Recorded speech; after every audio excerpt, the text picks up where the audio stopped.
గాలికోర్ని అంటారు ఈ మొక్కని. ఇది ఒక హ్యాలోఫైట్.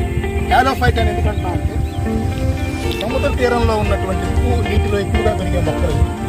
ఈ మొక్కలకి ఆకులు అనేవి ఉండవు, కాండమే. ఈ కాండం అనేది ఈ విధంగా రూపాంతరం చెంది ఇట్లా ఉంటుంది.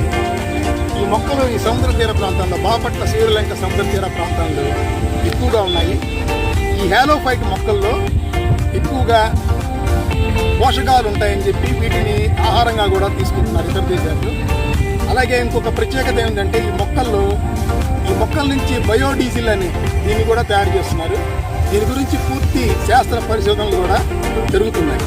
ఈ బయోడీజిల్ని కనుక వాడితే మనకి ఇంధన సమస్య చాలా వరకు తగ్గుతుంది. ఈ శ్రీలంక సముద్ర తీర ప్రాంతంలో ఎక్కువగా ఇటువంటి మొక్కలు ఈ వానాకాలంలో ఎక్కువగా పెరుగుతూ ఉంటాయి. విడి రోజుల్లో మనం వీటిని చూడలేము, కానీ చూడడానికి ఇవి చాలా అందంగా ఉన్నాయి. ఫెర్న్ మొక్క ఎలా ఉందో అలా చూడడానికి అట్లా ఉంటాయి. ఇవి హ్యాలోఫైట్స్ అన్నమాట.